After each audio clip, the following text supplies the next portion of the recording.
MLA గారు గెలిచిన తర్వాత గ్రామాల్లో సర్పంచుల పాలన లేకుండా ఆ టైంలో ఏ మాజీ సర్పంచ్ కూడా ఊళ్ళో తిరగాలి. నేను తిరిగి ప్రజలకు నా సొంత కారు ఉంటే ఆంబులెన్సే యూజ్ చేసిన. ప్రజలకు ఏం ప్రాబ్లం ఓన్ కార్ అర్ధరాత్రి ఫోన్ చేసినా కూడా ప్రజలకు నేను నా కార్లో తీసుకెళ్ళి హాస్పిటల్లో వాళ్ళకి అన్ని విధాలుగా నేను చూసుకున్నా. గ్రామంలో లైట్లు లేకుంటే అందుబాటులో ఉన్న రోడ్లకి మట్టి కుట్టించిన, మండల ఆఫీస్ కానీ కలెక్టర్ ఆఫీస్ కానీ పోలీస్ స్టేషన్ కానీ అర్ధరాత్రి ఫోన్ చేసి కూడా వెళ్ళాను.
సంగిరెడ్డిపల్లి గ్రామం.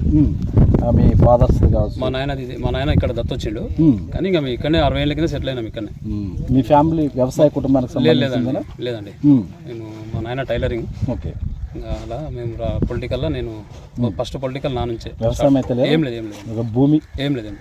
లేదండి. Okay, only tailoring. మీరు ఏం చేసేవాళ్ళు? నాకు షాప్ ఉంది, చికెన్ షాపు. పొలిటికల్ తిరుగుతా. ఓకే, పొలిటికల్గా.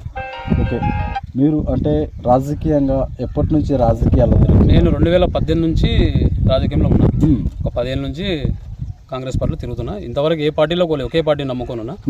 ఈరోజు మరి అవకాశం వచ్చింది. ఓకే, ఇంకా ప్రజలకు సేవ చేయాలనే కోరిక నాకుంది. గత 10 సంవత్సరాలుగా మా గ్రామం ఏం మాత్రం డెవలప్మెంట్ కాలేదు. వస్తున్నారు, గెలుస్తున్నారు, పోతున్నారు, వాళ్ళ అవసరాలు వాళ్ళు తీర్చుకుంటున్నారు. కానీ ఊరిని మాత్రం ఎలా ఉన్నా కూడా అలాగే ఉంది. అయితే ఈసారి నేను డెవలప్ చేయాలనే కాన్సెప్ట్ నాకుంది. గత 2 ఏళ్ళుగా నేను రాహుల్ గాంధీ గారి పాదయాత్రలు కూడా చేసిన. ఒక 220 కిలోమీటర్ పాదయాత్ర చేసిన. మా జిఎంఆర్ గారు గెలుపులో నేను కూడా పాత్ర నాది కూడా ఉంది. చాలా కష్టపడ్డా జోడయాత్రలో. జిఎంఆర్ గారు గెలుపులో నేను కూడా కష్టపడ్డా, చాలా చేసిన పార్టీ కోసం. కాబట్టి ఈరోజు సంగిరెడ్డిపల్లిలో చాలా మంది నన్ను భయపెట్టిండ్రు. నేను ఒక్కనే కాంగ్రెస్ తిరుగుతుంటే నీ అంత చూస్తాను భయపెట్టుకుంటే నేను ఎక్కడ తగ్గకుండా జెండా పట్టుకొని తిరిగిన. ఈరోజు అవకాశం వచ్చింది, బీసీ మహిళ వచ్చింది, మా భార్యను పెడుతున్నా. కాబట్టి నాకు అవకాశం ఇస్తే గ్రామాన్ని డెవలప్ చేసి చూపించాలని నా కోరిక. ఓకే, అంటే ఇక్కడ చూసుకోవచ్చు కాంగ్రెస్ అభ్యర్థిగా మాజీ సర్పంచ్ కావచ్చు. ఇక్కడ ఈ 2 నామినేషన్లు దాఖలైనాయి. మరి విత్డ్రా ఛాన్సెస్ కూడా రేపటి వరకే కడుగుతుంది. మరి విత్డ్రాకి వెళ్ళే ఛాన్స్ ఏమైనా ఉందా? లేదండి. నేను కష్టపడ్డా కాబట్టి నాకు అవకాశం ఇవ్వాలని నేను కోరుతున్నా. ఓకే, గ్రామాన్ని డెవలప్ చేయాలి మెయిన్గా. ఇప్పుడు గత 5 ఏళ్ళలో ఆయన మాజీ సర్పంచ్కి నేను చాలా కష్టపడ్డా. ఆయన గెలుపులో నేను కూడా పాత్ర ఉంది నాకు కూడా. ఒకసారి ఎంపీటీసీగా పోటీ చేస్తే కూడా నేను సపోర్ట్ చేసిన. కొన్ని ఓట్లతో ఓడిపోయిండు, మళ్ళీ సర్పంచ్ పెట్టినాం, గెలిపించినాం. ఈసారి నాకు ఇవ్వాలని నేను కోరుతున్నా. ఓకే, అది ఖచ్చితంగా పోటీకి అయితే సిద్ధం. 100% ఖచ్చితంగా పోటీకి సిద్ధం. ఓకే, సిద్ధం. మరి ఇక్కడ మీ ఎమ్మెల్యే గారితో మీ అనుబంధం ఎలా ఉంది? ఎమ్మెల్యే గారు మాకు సపోర్ట్ చేస్తున్నారు. ఇంకా నైట్ కూడా మాట్లాడినాం. ఆయన నాకు చేస్తాడు ఖచ్చితంగా. ఆయన మీద నాకు హోప్స్ ఉన్నాయి. ఓకే, ఎందుకంటే సంగిరెడ్డిపల్లికి పరిచయం చేయించింది నేను జిఎంఆర్ గారిని. కాబట్టి ఆయన మీద నాకు నమ్మకం చాలా ఉంది. ఖచ్చితంగా నాకు అవకాశం ఇస్తాను నేను కోరుతున్నాను. అంటే పబ్లిక్ సర్వీస్ ఎలా చేశారు ఇక్కడ? నేను చూడండి, ఎమ్మెల్యే గారు గెలిచిన తర్వాత గ్రామంలో సర్పంచుల పాలన లేకుండే. ఆ టైంలో ఏ మాజీ సర్పంచ్ కూడా ఊళ్ళో తిరగాలి. నేను తిరిగి ప్రజలకు నా సొంత కారు ఉంటే ఆంబులెన్సే యూజ్ చేసిన. ప్రజలకు ఏం ప్రాబ్లం ఓన్ కార్ అర్ధరాత్రి ఫోన్ చేసినా కూడా ప్రజలకు నేను నా కార్లో తీసుకెళ్ళి హాస్పిటల్లో వాళ్ళకి అన్ని విధాలుగా నేను చూసుకున్నా. గ్రామంలో లైట్లు లేకుంటే అందుబాటులో ఉన్న రోడ్లకి మట్టి కుట్టించిన, మండల ఆఫీస్ కానీ కలెక్టర్ ఆఫీస్ కానీ పోలీస్ స్టేషన్ కానీ అర్ధరాత్రి ఫోన్ చేసి కూడా వెళ్ళిన అనమాట. ఆ విధంగా నేను ప్రజలకు సేవ చేసిన కాబట్టి నాకు అవకాశం ఇవ్వాలని నేను కోరుతున్నాను. వేరే అదర్ పార్టీ సపోర్ట్స్ కూడా మరి ముస్తాఫాగా ఉంది ఇక్కడ చాలా వరకు. ఈసారి మరి మీ ఎమ్మెల్యే గారికి కావచ్చు, ఇక్కడ ముఖ్యమంత్రి రేవంత్ రెడ్డి గారికి కావచ్చు, ఇక్కడ నుంచి కాంగ్రెస్ సర్పంచ్ గిఫ్ట్గా ఇవ్వబోతున్నారా ముస్తఫా? ఖచ్చితంగా అండి, ఖచ్చితంగా నేను గెలుస్తా. ఈ 5 ఏళ్ళు గ్రామాన్ని డెవలప్ చేసి చూపిస్తాను నేను అనుకుంటున్నాను. కొత్తకోట మండల్ కాదు, వనపర్తి జిల్లాలో సంగిరెడ్డిపల్లి అనే ఊరు వినిపించాలి. డెవలప్మెంట్లో ఈ గ్రామం ఇంత డెవలప్మెంట్ అయింది అనేది ఒకటి తేవాలనేది నా కోరిక. మెయిన్గా మీ గ్రామ ప్రజలకు ఎలాంటి హామీలు ఇస్తున్నారు? నాకు అవకాశం ఇస్తే ఒకటండి, మా గ్రామంలో రోడ్లు లేవు. చుట్టుపక్కల నేను చాలా తిరుగుతున్నా, ఎక్కడ చూసినా రోడ్లు ఉన్నాయి. మా ఊర్లో రోడ్లు లేవు. ఆ రోడ్లు వేపిస్తా.